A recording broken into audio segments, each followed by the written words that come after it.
Selamat pagi, Bapak Ibu Saudara-saudari yang terkasih dalam nama Tuhan Yesus Kristus. Bertemu kembali kita di Sekolah Minggu Gereja Baptis Efrata kelas remaja sampai dengan senior.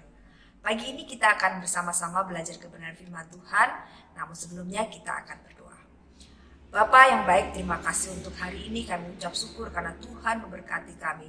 Tuhan membangunkan kami dengan kekuatan dan kesehatan baru, dan bahkan Tuhan menolong kami untuk boleh datang kepada Engkau bersama-sama belajar kebenaran firman Tuhan melalui sekolah minggu. Tuhan memimpin dan menolong kami dari awal pertengahan akhirnya, memberikan pengertian bagi setiap kami supaya kami boleh mengerti dan memahami setiap isi pembelajaran kami pada hari ini, yang menolong kami untuk terus bertumbuh di dalam Engkau dan semakin dewasa. Terima kasih Bapak, terima kasih. Ini kami siap Engkau ajar, berfirmanlah atas setiap kami. Di dalam nama Tuhan Yesus Kristus kami sudah berdoa dan mengucap syukur. Amin. Hari ini kita sudah masuk di pelajaran yang ke-7 dengan judul menanggapi panggilan surgawi dari kitab Filipi pasal 3 ayat 1b sampai 14. Filipi pasal 3 ayat 1b sampai 14. Demikianlah bunyi firman Tuhan. Menuliskan hal ini lagi kepadamu tidaklah berat bagiku, dan memberi kepastian kepadamu. Hati-hatilah terhadap anjing-anjing. Hati-hatilah terhadap pekerja-pekerja yang jahat. Hati-hatilah terhadap penyunat-penyunat yang palsu.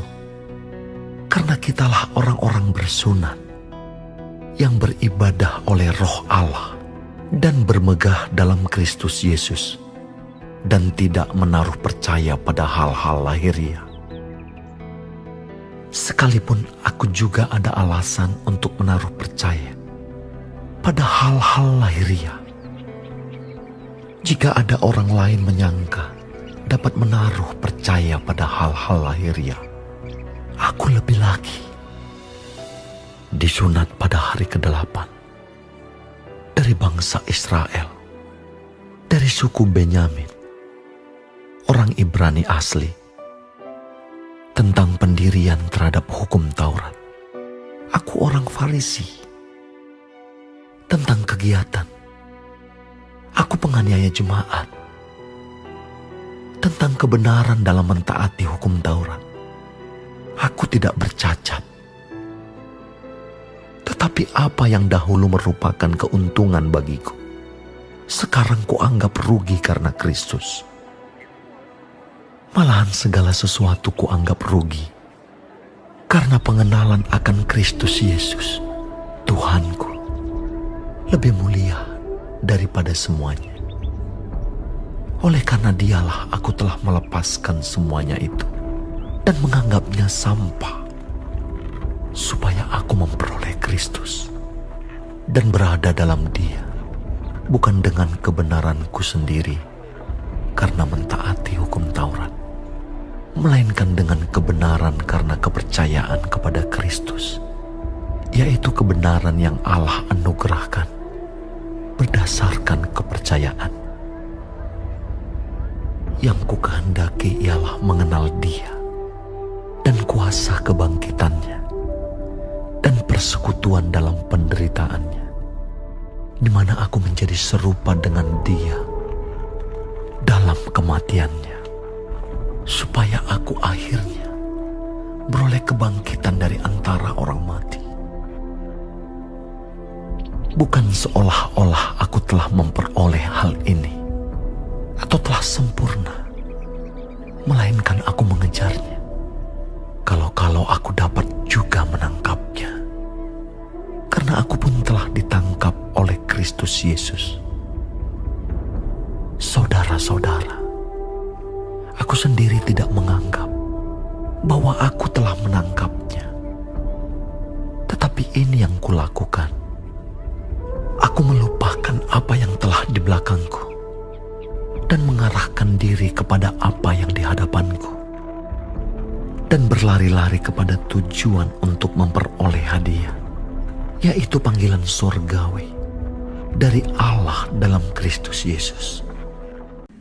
Surat Filipi adalah surat yang ditulis Rasul Paulus, ditujukan kepada jemaat di Filipi, yang berisi nasihat hal-hal yang praktis dalam kehidupan sehari-hari. Surat ini ditulis Rasul Paulus kira-kira 62 Masehi, 10 tahun setelah pekabaran Injil Rasul Paulus yang pertama di kota Filipi.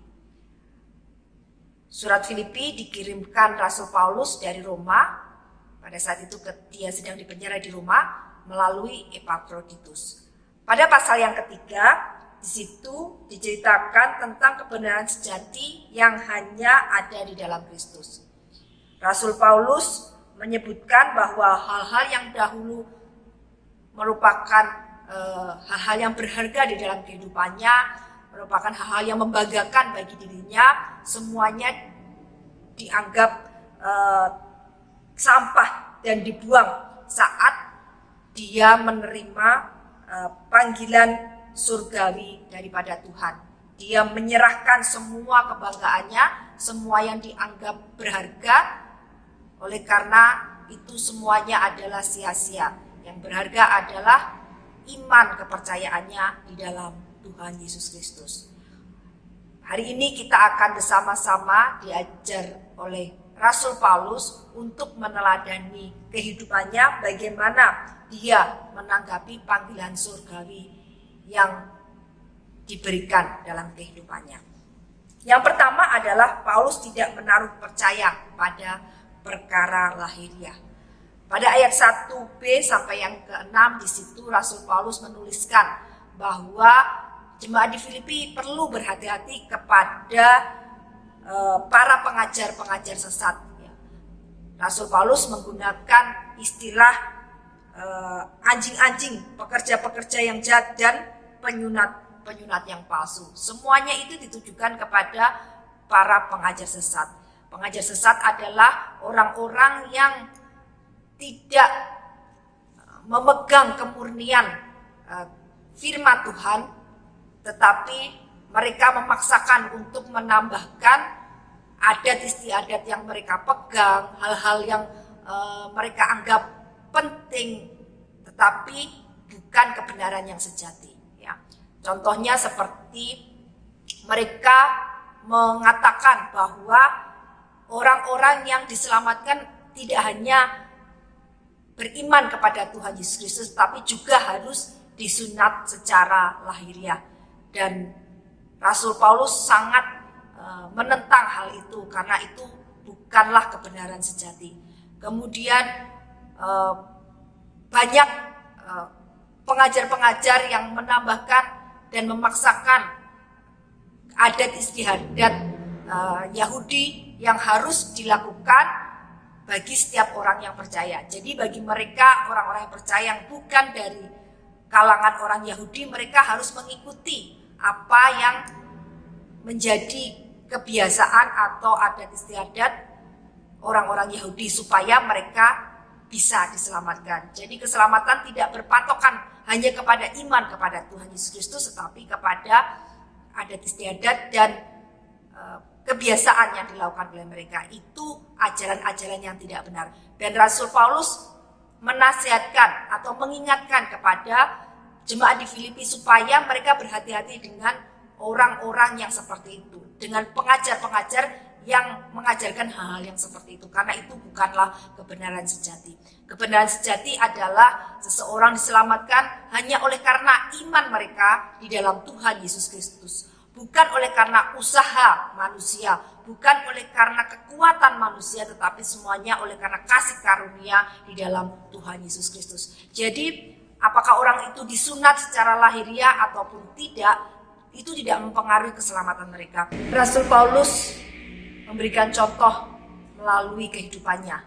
Bagaimana dulu ketika dia belum menerima panggilan surgawi, dia begitu membanggakan apa yang telah dia lakukan, apa yang dia miliki.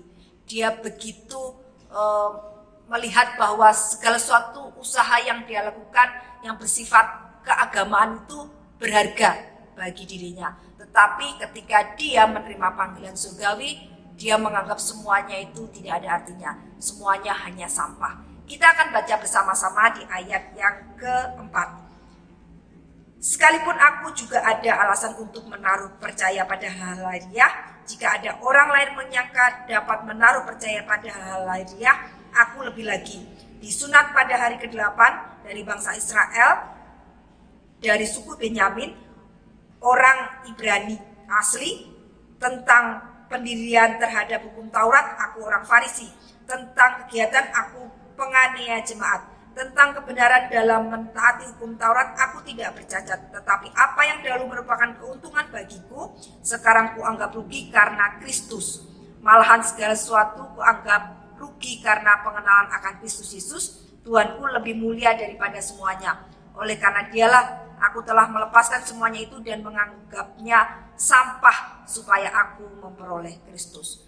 Itulah yang dilakukan oleh Rasul Paulus. Dia menyadari ketika dia menerima panggilan surgawi, segala sesuatu kebanggaannya, sesuatu yang berharga baginya dulu kala, itu adalah hal-hal yang tidak berarti. Semuanya sia-sia, semuanya tidak ada artinya bila dibandingkan oleh kasih Kristus, keselamatan yang dia terima di dalam Yesus Kristus. Jadi hal-hal yang bersifat lahiriah, yang mementingkan rutinitas keagamaan ataupun kebiasaan atau adat istiadat yang dianggap sesuatu yang bisa membawa orang kepada keselamatan, itu semuanya hanya semu. Ya, semuanya tidak bisa menyelamatkan, tetapi hanya kasih Kristus yang diberikan di dalam kehidupan setiap orang percaya, pengorbanan Tuhan Yesus di atas kayu salib, dan kita menanggapinya dengan iman kita dan percaya kepadanya, itulah yang menyelamatkan setiap manusia.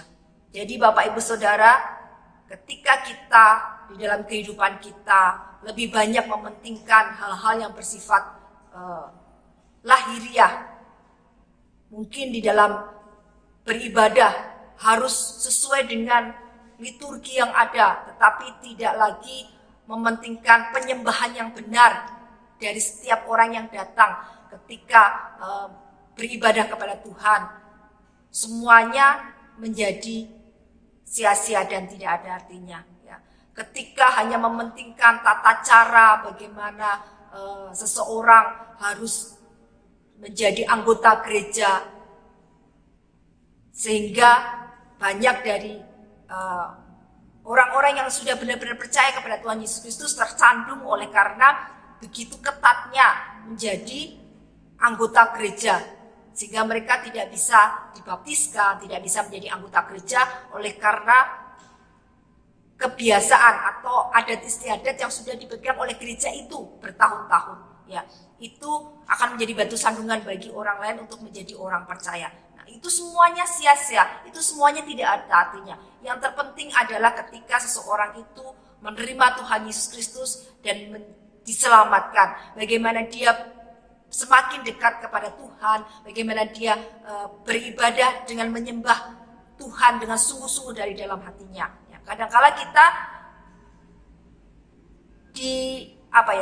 dibaurkan esensi sebenarnya dari iman percaya kita oleh hal-hal yang berupa rutinitas, berupa kebiasaan yang sudah dipegang oleh suatu gereja atau oleh perkumpulan tertentu orang-orang percaya yang dipegang teguh, yang akhirnya menghalangi kebenaran sejati itu bisa dinyatakan. Kita perlu berhati-hati ya Bapak Ibu Saudara, sehingga kehidupan kita benar-benar berisi kebenaran sejati, iman kepada Tuhan Yesus Kristus tanpa diembel-embeli oleh hal-hal lainnya yang harus dilakukan, padahal itu diciptakan oleh manusia. Nah, Bapak Ibu Saudara, hari ini kita diingatkan oleh Rasul Paulus, hal-hal lahiriah, hal-hal yang kasat mata, yang tidak berhubungan dengan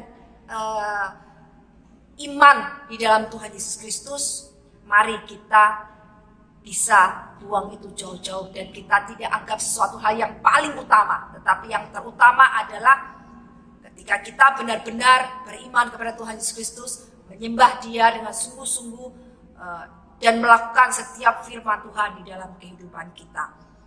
Hal yang kedua yang Rasul Paulus ajarkan, yaitu bahwa Paulus ingin benar-benar mengenal Kristus. Seperti apa yang sudah saya katakan tadi, ya. Kadangkala orang menjadi seorang Kristen oleh karena keturunan, oleh karena didorong oleh orang lain, ya. Bukan maksudnya didorong oleh orang lain, mungkin dari keluarganya, dari guru sekolah minggu. Ayo kamu sudah besar, kamu harus percaya, kamu harus dibaptiskan, ya. Tetapi itu sebenarnya tidak benar, ya. Yang benar adalah ketika seseorang percaya kepada Tuhan Yesus adalah dorongan dari Roh Kudus yang ada di dalam dirinya.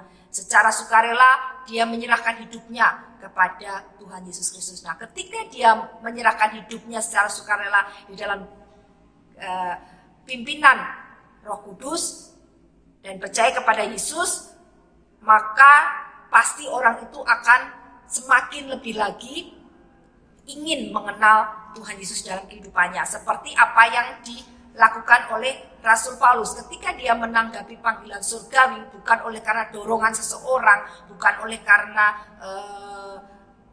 keluarganya, orang-orang yang percaya kepada Tuhan Yesus Kristus, tapi benar-benar dia menerima panggilan surgawi itu secara pribadi dalam kehidupannya, dan dia menerima Tuhan Yesus sebagai Tuhan dan Juru Selamatnya secara pribadi. Hal itulah yang mendorong dia untuk lebih lagi mengenal Tuhan Yesus Kristus, untuk lebih lagi mengasihi Tuhan Yesus Kristus, untuk lebih lagi bisa meneladani dan rindu untuk terus diperlengkapi, bahkan disempurnakan seperti Tuhan Yesus Kristus. Sehingga di dalam segala aspek kehidupannya dia senantiasa mementingkan persekutuan bersama Tuhan Yesus Kristus, dan lebih lagi untuk melayani dan menyenangkan hati Tuhan. Itulah yang terjadi ketika seseorang yang menerima panggilan surgawi secara pribadi, bukan oleh dorongan seseorang, bukan oleh karena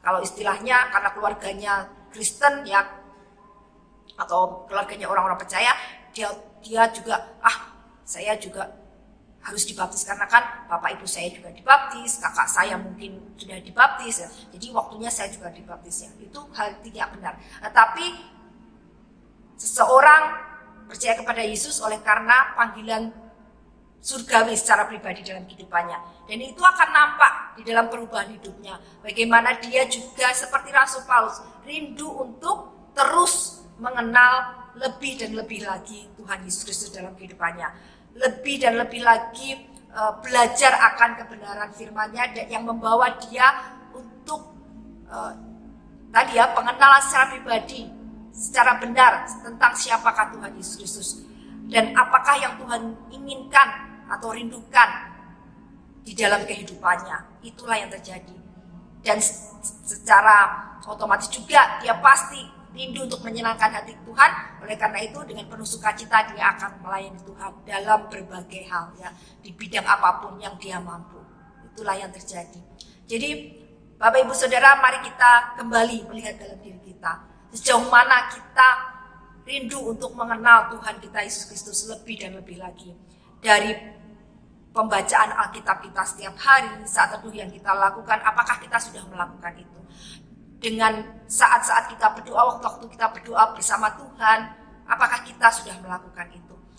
Dengan ibadah kita setiap minggu yang bukan oleh karena saya orang Kristen berarti hari Minggu harus beribadah di gereja, bukan, tetapi karena kerinduan kita untuk datang kepada Tuhan, untuk bersekutu dengan Tuhan, untuk menyembah Dia, untuk memuliakan namanya, untuk mengucap syukur atas setiap apa yang Tuhan lakukan dalam kehidupan kita, dengan penyembahan-penyembahan yang benar dari dalam hati kita. Bukan hanya sekedar rutinitas, bukan hanya sekedar kewajiban, tetapi sungguh-sungguh keluar dari hati kita untuk lebih lagi dekat pada Tuhan, mengenal Tuhan lebih lagi, melayani Dia, menyenangkan hatinya, seperti apa yang dilakukan oleh Rasul Paulus. Mari kita lihat kembali dalam kehidupan kita.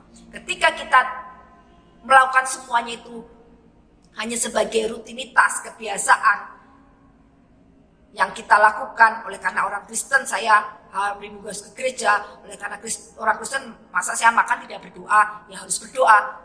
Kita perlu bertanya lagi, apakah kita sudah sungguh-sungguh menerima panggilan surgawi kita? Jika kita sungguh-sungguh menerima panggilan surgawi kita, maka motivasi kita tidak akan seperti itu. Motivasi kita untuk berdoa, untuk bersaat teduh, membaca firman Tuhan, beribadah, hanya untuk menyenangkan hati Tuhan, hanya untuk lebih lagi mengenal Tuhan, hanya untuk memuliakan dan membesarkan nama Tuhan, lebih lagi dekat kepada Dia. Nah, Bapak Ibu Saudara, itulah hal kedua yang diajarkan oleh Rasul Paulus. Hal ketiga adalah Paulus memperoleh hadiah di dalam Kristus. Ayat yang ke-12 sampai 14, di situ Rasul Paulus mengatakan bahwa dia bukan seolah-olah sudah mendapatkan semua yang dia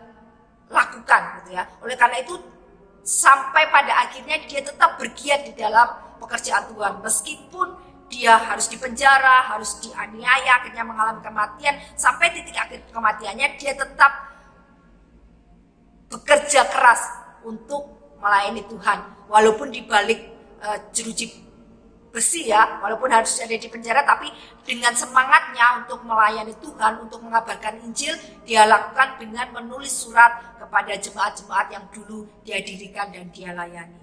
Itulah semangatnya. Karena dia merasa bahwa apa yang dia di ayat 12 itu, bahwa dia tidak seolah-olah sudah mendapatkannya, tapi dia terus berlari mengejarnya, ya, seperti dia ada di dalam perlombaan, ya. Dia mengilustrasikan perjuangan imannya selama dia hidup sebagai orang percaya, bahwa itu seperti perlombaan, tidak pernah berhenti sampai nanti Tuhan memanggil dia.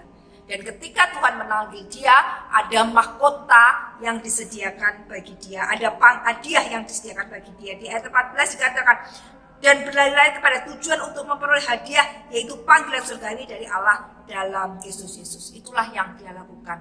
Oleh karena itu, mengapa kita lihat di surat-suratnya, bahkan di kitab Kisah Para Rasul, begitu bersemangatnya Rasul Paulus dalam melayani Tuhan, bekerja bagi Tuhan. Karena dia merasa bahwa sebagai orang percaya yang menerima panggilan surgawi, tidak hanya sekedar setelah dibaptis percaya Yesus berhenti seperti itu, tidak, tetapi ada perjuangan, ada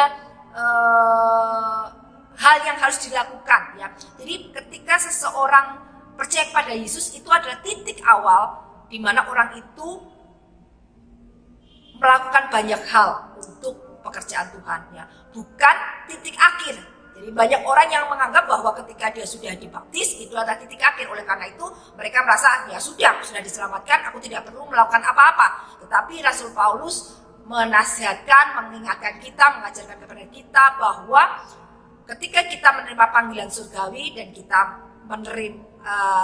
menyerahkan diri kita untuk dibaptiskan menjadi orang-orang percaya, itulah titik awal untuk kita memulai perlombaan kita, ya, berjuang terus sampai nanti Tuhan memanggil kita, ya. Kita bekerja di ladang Tuhan, dimanapun Tuhan percayakan untuk kita kerjakan.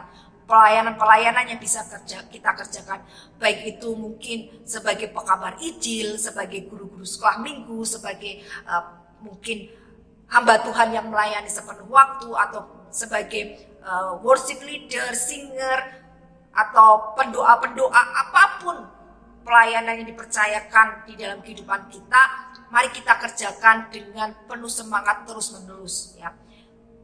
Kadangkala memang hasilnya tidak seperti apa yang kita harapkan, tetapi kalau kita lihat Rasul Paulus bagaimana dia tetap bersemangat meskipun apa yang dia lakukan mungkin tidak menghasilkan sesuatu yang seperti yang diharapkan, tetapi dia sadar bahwa hasil akhir bukan ada di tangannya, tetapi ada di tangan Tuhan, ya.